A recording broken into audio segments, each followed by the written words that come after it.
private security guards. The men in the drab outfits.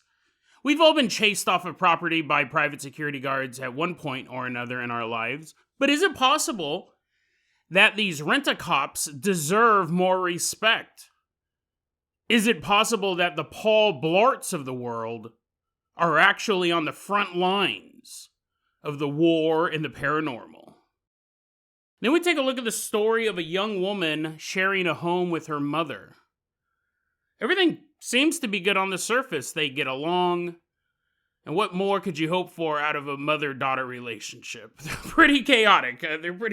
But not this one.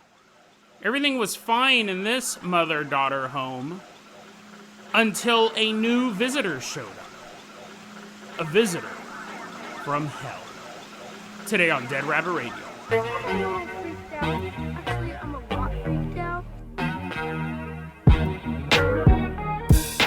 Hey everyone, welcome back to another episode of Dead Rabbit Radio. I'm your host, Jason Carpenter. I'm having a great day. I hope you guys are having a great day too. I hope you guys are having tons of fun doing whatever you're doing. We got a ton of stuff to cover today. So first off, running into Dead Rabbit Radio Command, everyone get on your feet and give it up for our newest Patreon supporter, James Ashby. Woohoo, yeah, yeah, in comes James, running around Dead Rabbit Radio Command, finding his favorite seat and sitting down in it. Don't sit down for too long, though. I mean, I know that is a comfortable chair. Nothing but comfortable chairs in Dead Rabbit Radio Command, but don't get too comfortable because we're about to start an episode. James is going to be our captain, our pilot this episode. If you guys can't support the show financially like James is doing through the Patreon or buying merch from the merch store, it's totally fine. It really is. Just help spread the word about Dead Rabbit Radio. That helps out so much. Tell your friends, tell your family, tell everyone you know. Dead Rabbit Radio is your favorite paranormal show. That is how you can help the show grow. James, let's go ahead and get this party started. I am going to toss you the... What do we want to use? James, let's go ahead and toss you the keys to the Dead Rabbit Dune Buggy. Everyone climb on board this dusty old vehicle built for the dunes, as James drives us out of Dead Rabbit Radio Command all the way out to Maryland.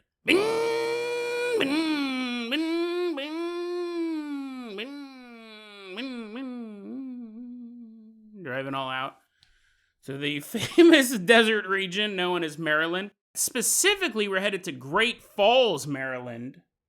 The year is 1936. An old-timey story. Get your sepia-toned clothing and be quiet because there's no talking movies. Actually, I think movies had talking in them by 1936, but I just want to concentrate, so no one say a word. Not even me. It's 2 a.m. in the morning. That's the last thing I want to say. The rest of the episode is just silence as I'm sitting here in the studio wearing sepia-colored clothing. No, it's 2 a.m. in the morning. We are at the Maryland Mine. And I think that was the name of the mine. I actually tried looking for it online. I couldn't really find it, but it's a pretty generic name. I'm sure there was more than one mine in the entire state of Maryland. What would they mine out there, though? I mean, I know there's a bunch of trees and probably like some syrup, maple tree syrup stuff. Sounds like something Maryland would have, but I don't know. Like, did they have coal deposits? What would you mine in Maryland? It doesn't seem particularly miney. We're all the way out here in Maryland at the Maryland Mine, and we're going to meet a security guard. We don't have his name. We're going to call him Bryce. Bryce is doing overnight duty at the mine. You want to keep people out. You want to keep brigands from going deep into the caverns and pulling out coal or iron or whatever. I mean, listen, man, if a thief is willing to go into a cave and mine his own iron, be my guest. I assume that the security guard wasn't there to keep them from stealing coal out of the mine shaft. It was probably just to keep people from stealing the equipment on the surface. I'm sure that they didn't want some guy showing up and leaving with a wheelbarrow full of pickaxes. And another wheelbarrow. There's two wheelbarrows packed in one wheelbarrow. Bunch of pickaxes on top. He was probably there protecting the equipment from getting stolen or vandalized or what have you. He probably wasn't there to protect the ores, but he might have really been there to protect all of us. Well, he wasn't. That's what he wasn't getting paid for. He was getting paid to protect the equipment, but in the end, maybe he was protecting us. He's walking around this area doing his rounds. But at 2 a.m., he sees something in the mine. Like, right, you're right by the opening of the mine shaft, and you look down, it's just this dark hole leading off into nowhere. And that's what the miners did. Bryce, he's just a security guard. He'd walk by every so often, shine a flashlight in there. All good. He doesn't need to go in there. Maybe he did, actually. I don't know. Maybe part of it, they're like, we do have to have you search the whole mine and see if there's any burglars in there. And on the way out, maybe do a little bit of mining. He's like, what? I'm not a miner. I got hired to be a security guard. Anyways, he's in the area and he's doing his rounds when he sees something in the mine shaft, like right near the opening. Something that chills his blood and shivers his bones. He sees a humanoid with fiery eyes and a long, swishing tail. 10 feet long, to be exact. If you were imagining like a little puppy dog tail. I mean, listen, it would still be terrifying if you saw a human-shaped creature with fiery red eyes and a tiny little tail. It would be a little adorable if you only looked at his butt. But if you looked at the rest of him, and the fact that he was coming out of a mine shaft in the middle of the night, it'd be terrifying, no matter what the rest of them looked like. It was a human-looking thing with a 10-foot-long tail and fiery eyes. And it crawled out of the mine shaft and disappeared into the nearby forest.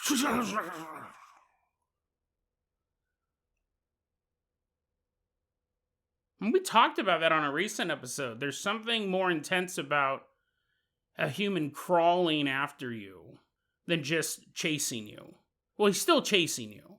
But the fact that this guy was crawling on the ground and that he had a 10-foot-long tail, I mean, that's definitely adding to the scariness. But imagine if you were walking down the street and like a gang of dudes was walking behind you and they're like, yo, dude, what's up? What's up, man? We just want to mug you, but we're super lazy and we're slow. So we're hoping you'll just throw the wallet on the ground. We'll get it eventually. You're like, what? That's weird. Like the laziest gang ever. Now imagine you're walking down the street and someone's like, yo, what's up? What's up, dude? We're going to rob you. We're going to catch up to you sooner or later. And you turn around and there's 4 or 5 teenage boys crawling towards you. Like, it's not even comparable. It's not even comparable how creepy the second one is. It just doesn't make sense. It doesn't make sense. The only things that crawl are babies, injured people, and monsters. Well, I mean, okay, Jason, most of the species on planet have 4 legs. They walk around. Yeah, but it's different. So yeah, if you're crawling and you're not a baby, then you're probably a bad guy, is what I'm saying. And you're definitely a creepo. Definitely super spooky. Someone's crawling out of a car accident. They're like, oh, and I was like, monsters, everyone run. Don't call 911. Just run. And I was like, well, okay, I guess we'll just do what this guy says. Now, that story took place in 1936 in Maryland. Now let's jump over to Wisconsin. The year is still 1936. We're in Jefferson, Wisconsin, or near Jefferson, Wisconsin. It's nighttime. Here we're going to meet a different security guard doing his rounds in this area, which we don't have a specific location, but Wisconsinonians may kind of be able to figure this out because the area that he was a security guard in was nearby an old Native American burial ground. I'm sure there's a lot of them, but you could probably narrow it down to like 5 or 10 locations. You're like, what, Jason? Get a job as a security guard and buy a time machine and try to replicate this? Peter, he's doing his rounds in this area, and he sees something that chills his bones, makes his blood shiver. He sees this huge, black-skinned creature that smelled super disgusting. The word used is putrid, which is a decaying body. It's a human body, and all the diseases and stuff are bubbling up inside of you Like your heart has become liquid, and then the vultures ate the meat, and then the maggots were eating your veins. This is day 3 of that process. This is where you've started to putrefy. And if someone came across you, they'd be like, this guy is more burst boils than man. Truly, you're all sad. You're all laying there, little tear forms in your eyelid socket. You're like, it doesn't have to be rude about it. Sorry for dying. Just all bubbling up. You imagine like just all this pus popping in the summer sun. Getting a good whiff of that, right? You're like, it's the smell that I've been waiting for. Now when someone says something putrid, I know exactly what they're talking about. You inhale a bunch of maggots into your nose. You're like, I guess I'm going to join him soon. I guess I will be dead as well. Putrid. This dude smells gross. This big monster man smells absolutely disgusting. Again, it was a humanoid, but he had a muzzle-like nose. All of a sudden, the furries are like, what? What did he say? Did he just say he had a muzzle-like nose? Yeah, the guy has a dog head. He's basically a big dog man who stinks. The creature had pointed ears. So yeah, it has a dog head. It has a muzzle-like snout, pointed ears, and large canine teeth. It also had a long claw on each finger. And this creature is actually unaware of Peter's presence. It is focused on a task. It is digging into one of the Native American burial mounds.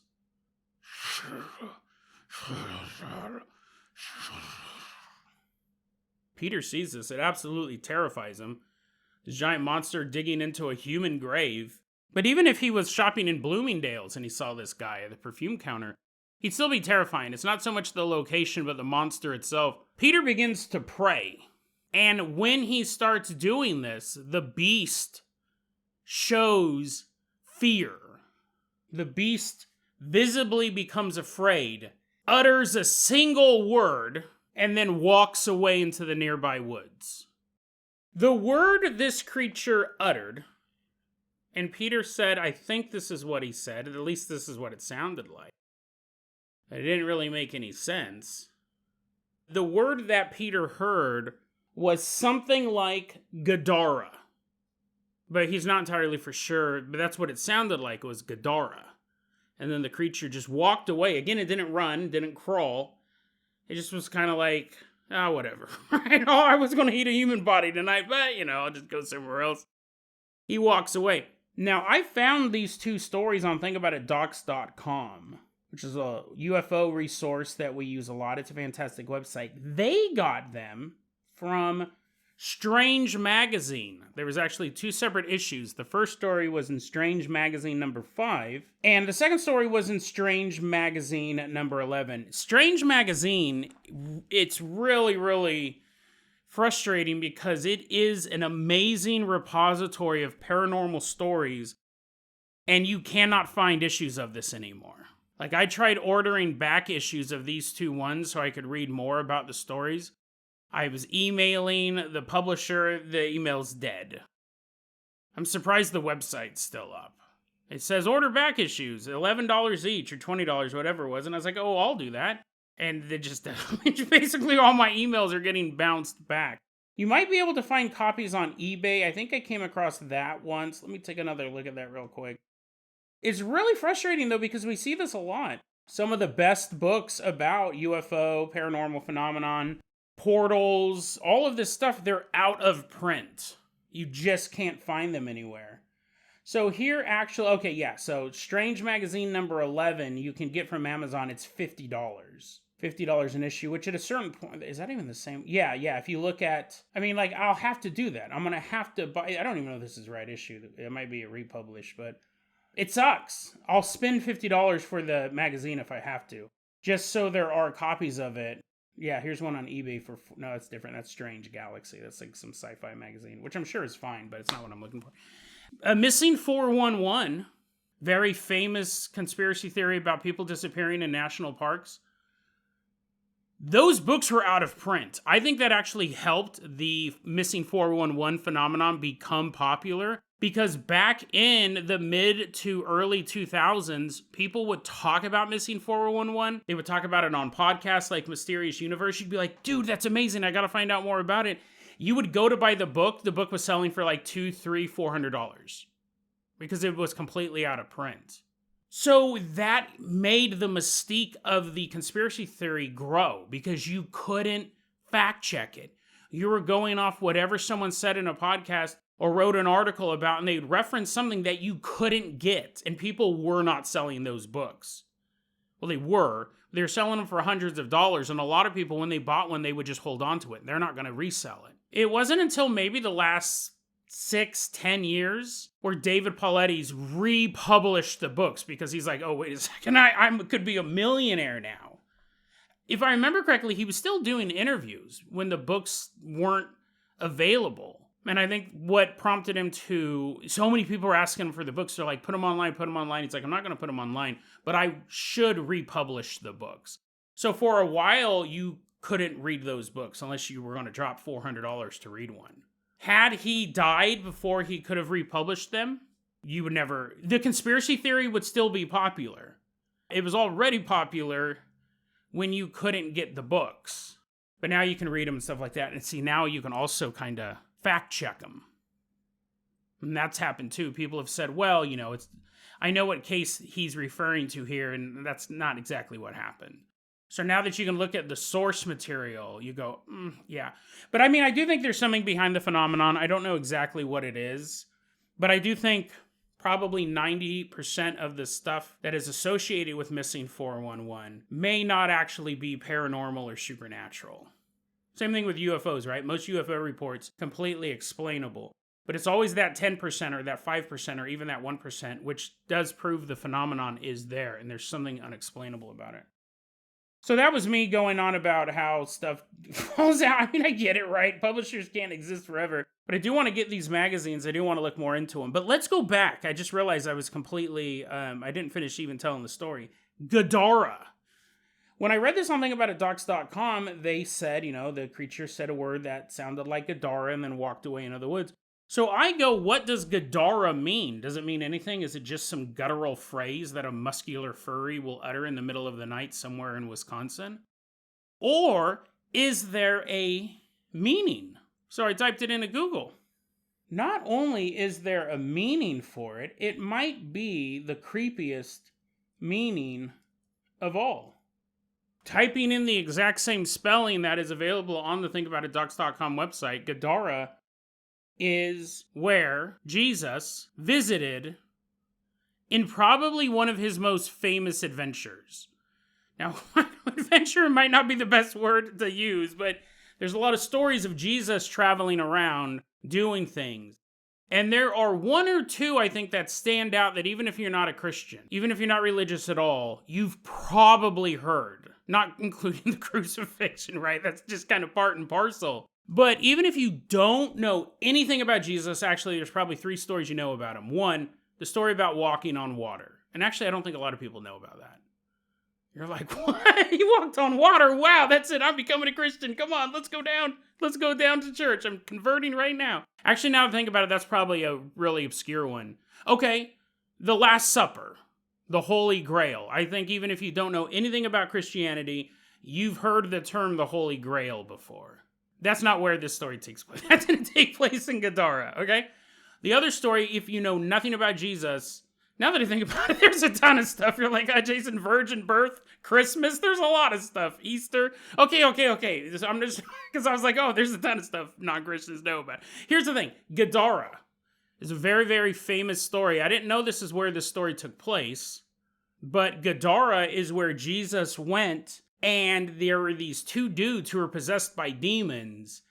And Jesus pulled the demons out of the men, did this exorcism on these men, and then sent the demons into a nearby herd of pigs. The demonically possessed pigs then, en masse, ran into the Sea of Galilee and drowned themselves.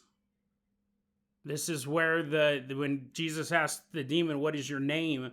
It replied, I am Legion, for we are many. I think everyone's heard that story. You're like, no, Jason, I think more people know about Christmas time than the demon-possessed pigs killing themselves. This was one of the stories when I was a kid. I was like, dude, that's so badass. It's totally dope.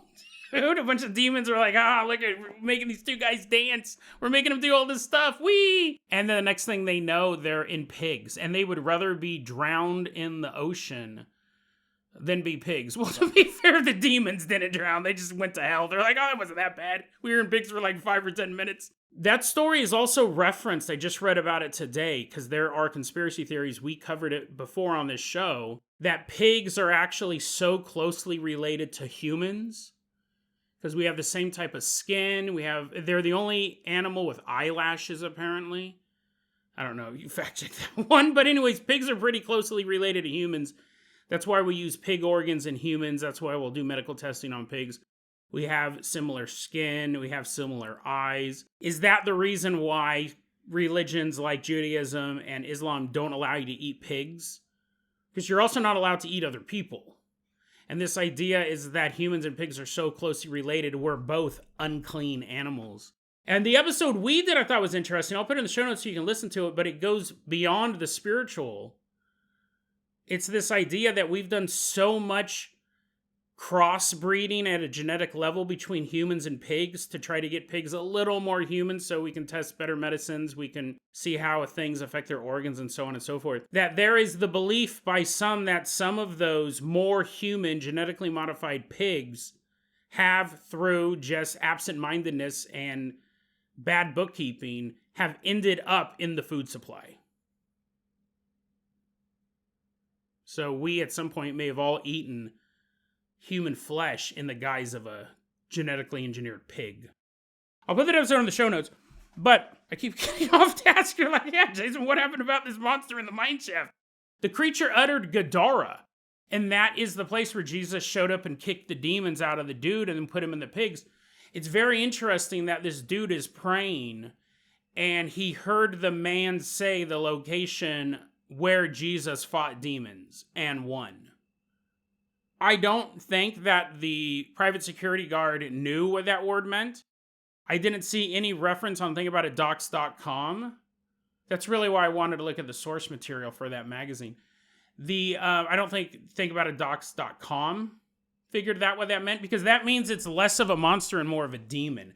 Like, imagine if this was one of the demons who was at that exorcism back in 20 AD or whenever this story took place. He was chilling in some dude, and some hippie showed up claiming to be the son of God. The next thing that demon knows, he's in a drowning pig. He's like, what just happened, man? What is going on here? And now he's back walking the earth. He's just looking for some decaying Native American flesh to chew on one night. And what does he hear? What does this monster hear in the darkness? He hears a man saying, oh, Jesus, save me from this monster. Get rid of him, please, save my soul. And that demon is like, listen, man, I don't want that dude to show up. There ain't no pigs around here. He might make me possessed like a rock or a dead tree branch. I'm out. And it's almost like he's walking away and he's uttering Gdara. Because he knows what's going to happen if he sticks around for too long. This dude's praying, asking for Jesus' help. And the last time this demon met Jesus, he got put into the body of a dirty pig and killed himself. It's a very interesting story. Like, on one level, you just have this monster. On the other level, it may have actually been a demon, and it has a little bit of PTSD. Or PTJD. Post-traumatic Jesus disorder. Or would it be PJSD? Post-Jesus stress disorder. And neither one was funny. They were both bad. I don't know. You're like, how can I make this joke be even worse and take up more time? I know what. I'll do it differently. Anyways, I think it's an interesting story. And going back to what I said in the intro, we'll wrap it up like this. Private security guards. I've been chased off of property by multiple security guards over my life. Sometimes it's just I just walk away. And they're like, hey, you, come back. And I just walk away. Sometimes I've been chased. Sometimes I've had to outrun a guy who is just trying to, like, get my name so he can report me to the police or something like that. So sometimes it's a little more intense, right? Basically what I'm saying, I'm not known for my running. If I'm running, if you ever see me running, things are bad. If you see me walking away and you hear someone screaming in the distance, whatever, man. Like, listen, things aren't bad for us. I don't know about that guy. I had nothing to do with that. He's all, Jason, Jason, what did you do? My family, It's like, I don't worry about that. He's probably talking about some other Jason. If I'm running, things got bad. But maybe we need to give more respect to the private security guards because they are the ones that are facing down the monsters, the literal monsters based on these two stories from nearly 100 years ago. Let's all salute the private security guard. They are protecting us from the monsters of the world. I remember once, we'll move on to the next story, but I remember like when I moved up here to Hood River, it was 2011, and I was on the X board. And I read probably one of the creepiest stories that it really unsettled me. And it was about a private security guard. I don't have a link for it. Somebody, if I say it, you guys may have a link for it. The thing about the X-board, right? Things get posted and then deleted. It just kind of flows along. Sometimes there's an archive, sometimes they're not. I don't know why this unsettled me so much. It was a story about a private security guard who worked at a trucking company. So it was like just a lot full of big semis and their cargo container things, the back of the truck that hooks onto the semi. And this guy would walk around the yard. That was his job. He was a nighttime security guard. He was a young man, and he would just walk around the yard at night on the lookout for burglars and thieves and meth heads and all of this stuff. But one night when he was walking by one of these semi trucks, he heard something. He couldn't really place the noise, but it was coming from underneath the truck. So he got down on one knee and shined his light underneath the semi. And under there was a young boy. But the boy was holding on to the underneath, to the bottom of this trailer, right? The little boy is holding on to it, so his back is off of the ground. He's kind of like picking himself up, and his head is twisted. So even though his stomach is facing up, his head is rotated around so it can stare right into the security guard's eyes. So you know what I mean? You're holding on to something, your head's all... Bleh. And I honestly don't remember if this weird contortionist boy scuttled off into the darkness, or if the security guard saw it and ran away. I don't honestly remember the end of the story, but that visual creeped me out so much. That idea of underneath that little gap in the semi, you had this kid with his contorted neck, so even though his body was facing one way, his head was twisted so he could look at you. And that next day I had to walk to work, and back then I walked to work like at 5 in the morning, 4:30 in the morning, and I was terrified. And I was terrified for weeks, honestly. It's so funny because it's such a simple story. But I remember it being, and I actually, part of my walk is I would walk past all of these semis to get to work, and there's often a semi or a large truck parked in the back streets of Hood River because, we're along a freeway and people pull over and stuff like that. Stay the night. I remember being terrified of that. And the story ended with the security guard telling his boss, and the boss saying, yes, just get ready. That's going to happen a lot. This place is pretty haunted. We didn't tell you that during the orientation, and we definitely didn't tell you that when you asked about a job here. But get ready to see some crazy stuff, kid, because this place we're working at is haunted, and stuff like that, you're going to see that pretty regularly. I'd give you the advice that if you hear a strange noise, just ignore it, just keep walking. But you are a security guard. You don't have that option. You got to stop and take a look. Creepy story. We don't have time to do the mother and daughter story. That one actually does take a long time. I think even with some heavy editing, that first segment I'm not going to be able to get in too short. So let me see if I can find something else real quick here. Hold on. You know what? Let's do this, actually. Let's try this out. James, I'm going to have you back for tomorrow's episode to fly the Carpenter copter. I'm going to talk to you about something that's going on, not... You're rolling your eyes. You're like, what, is he sick again? Oh, no. No, it's nothing like that. It's paranormal related. Let me say that right off the bat. There is one, and it's kind of a lead-in of an episode we'll do in the coming days. Maybe I'll even move it ahead till tomorrow. I'm going to say something. So we've been doing this show for 6 years now. We're coming up on the 7-year anniversary. And out of all of the stuff that we've covered on this show, there is one particular type of story that has started to make me very, very paranoid. There is a single type of phenomenon that I never considered growing up researching the paranormal, never considered it really when I was a paranormal investigator. For the first 5.5 years of this show, I never really thought about it seriously. But it is now the story that makes me the most paranoid, to the point that, they always say paranoia is when it starts to affect your life. Well, that's not paranoia. That's like a mental illness, right? It's one thing to be cautious about something, but when it starts to affect your daily life, that's when it starts to become a mental health thing. And I don't think it's there. I don't think that I need to be institutionalized. Now you're like getting ready to pick up your phone. You're like, well, Jason says it's paranormally related. But maybe he's lost his mind.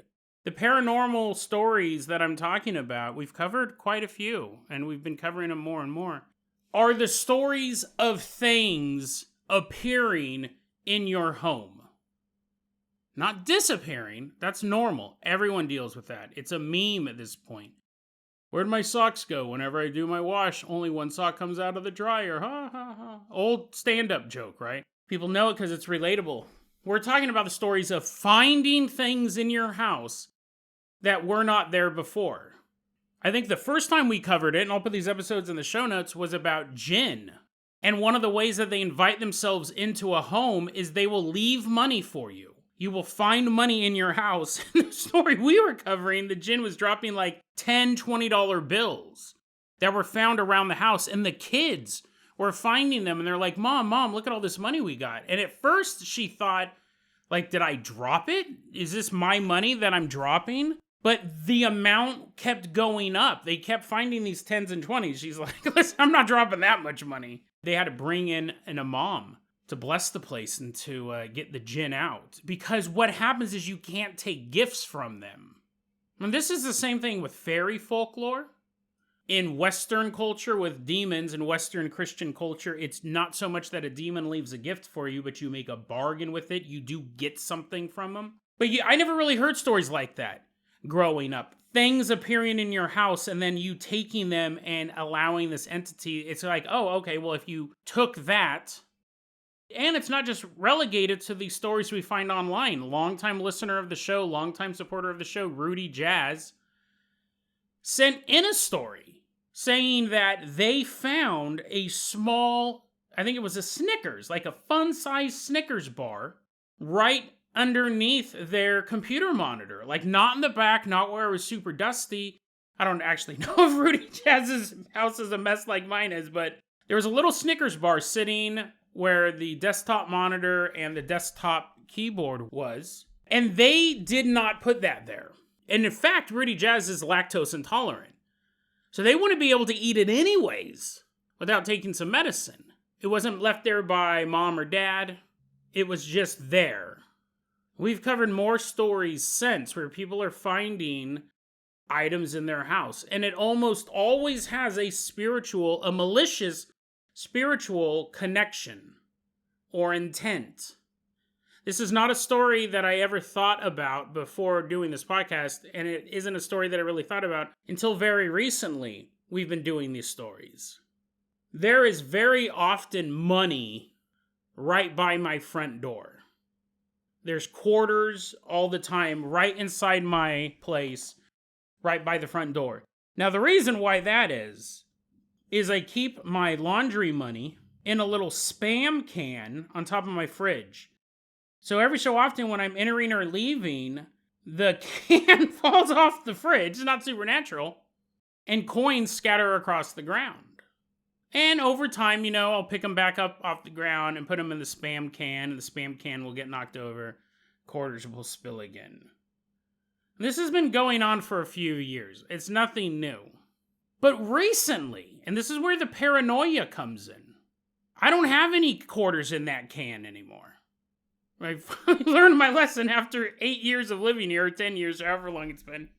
I don't have quarters in that can anymore. And I'll come home and there'll be a quarter sitting right inside my front door. And I'm like, where'd that come from? I haven't spilled quarters in a long time. Well, Probably. It just was transference. Maybe it was a quarter that had slid underneath the fridge, and who knows forever how long the quarter has just kind of rumbled its way. I don't know. But I look at it and I go, oh, that's probably just transference. Maybe I dropped a quarter in the bedroom, and over time it'd been getting stuck to the bottom of my shoe, and it ended up here. Not a big deal. I picked the quarter up, put it in my pocket. But it keeps happening. And here's the thing. I'm going to be totally honest with you. I don't think it's paranormal. But it's starting to make me really, really paranoid. I don't think that a djinn is leaving them behind. But I don't know that it's not. It's making me paranoid. I don't think it's supernatural. But it's making me not want to pick stuff up. That's my new thing. If anyone's like, man, your place sure is dirty. I was like, the djinn did it. The genies from beyond came and they messed all this stuff up. Sorry about that. They also don't take out my trash and they refuse to wash my dishes. It's making me paranoid to pick stuff up. And it was so funny because just today, my friend Sabine, she was telling me, she goes, you know that story about the green marble I've been telling you? And I was like, when she mentioned the green marble, I thought, oh, damn it. Because I knew what she was going to say. Sabine has this green marble that keeps appearing and disappearing in her front patio area. And she thinks it's a raccoon. She thinks a raccoon is stealing this green marble wherever it got it in the first place. I think she came out one day and there was a green marble on her porch. If I remember correctly. Not one of hers, and then it disappeared, and then she found it in a potted plant. And the idea was that a raccoon must have dropped it off on the porch and then later retrieved it, because raccoons like shiny items, and put it in the soil of a potted plant, just sitting on top. He wasn't digging a hole or anything like that. And then it disappeared from that plant. I don't remember if Sabine took it herself, or the raccoon did, but now there's a new green marble in a different plant. And Sabine goes, I think it's a raccoon throwing marbles in my yard. Because again, that's the most logical answer. She's probably right. But when I was sitting having coffee with her today, and she goes, oh, the green marble showed back up. Because I'm getting paranoid about this type of stuff, I'm gonna burn her house down. There will be no marbles here. Purge this place.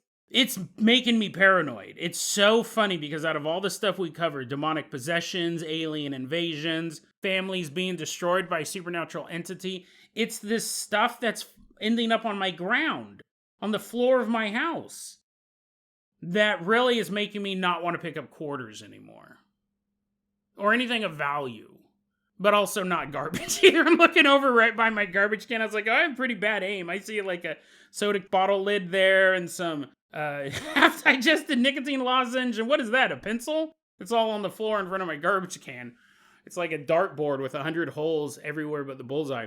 It's making me paranoid. And the reason why I bring this up, one, because I think it's funny, right? I think it's kind of funny that of everything I've covered on this show, it's not the serial killers that I'm constantly taunting. It's not my ongoing bragging about how much I'm going to kill and torture aliens if they ever show up. It's not my constant humiliation of demons and making fun of their names.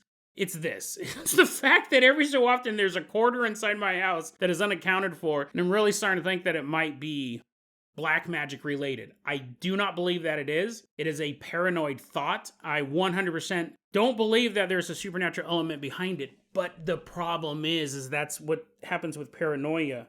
It makes you think irrationally. I understand how quarters can move around an apartment just by sticking to the bottom of your foot. And I understand how you can say, I walked out of this apartment today and 100% there was not a quarter there. And you're just blind to it, right? You're just stepping over it. You're on your way out the door to go to work. There's no reason for you to see the quarter. It's later on at 7 p.m. when you get up to get a drink out of the fridge that's when the quarter catches your eye. I understand all that. That's what makes the paranoia so obvious to me. I'm refusing or trying really hard not to pick up valuable objects. Now, here's the thing, too. I have it all figured out. It's not paranormal. I'm just paranoid because I've been covering these stories lately. That actually would then be the perfect avenue for a demonic entity to go, oh, he thinks that this isn't real. I'm going to drop a bag full of quarters. I'm all tripping over him. Ah! Like, that would be for me to go, this isn't paranormal. In fact, I'm going to take this quarter right now and buy myself a nice ice cream. I'm going to travel back in time. If I go, well, it's not paranormal, I can take all the quarters that I want, and then it actually is paranormal. Like, it'd actually be a great avenue if a djinn ever wanted to gain access to my life. But once again, I don't know why I'm giving advice to demons and djinns. I don't know why this podcast has become a boon for them. They're like, oh, that is a great idea. We should disguise ourselves as scuttling dead relatives, following them in their dreams. I should probably stop giving the forces of evil good ideas. But yeah. So anyways, the reason why I'm saying that is, one, I think it's funny. The fact that I'm paranoid of something so innocuous and something I never thought about until doing this show. And two, it's going to lead into a story we're going to talk about. I'm going to do it tomorrow now. I was planning on doing it later in the week. A story about a family who's currently experiencing the same thing. But in this story, whatever entity is haunting their home, and it's doing it right now, they're posting about it right now, whatever entity is haunting their home, it's not gifting them with green marbles or coins or a fun-sized Snickers bar. This entity has invaded this home and is silently leaving behind the gift of a thick black ooze covering their most precious items. But we'll talk about that more on tomorrow's episode. DeadRabbitRadio@gmail.com is going to be our email address. You can also hit us up at Facebook.com/DeadRabbitRadio. TikTok is at DeadRabbitRadio. Dead Rabbit Radio is the daily paranormal, conspiracy, and true crime podcast. You don't have to listen to it every day, but I'm glad you listened to it today. Have a great one.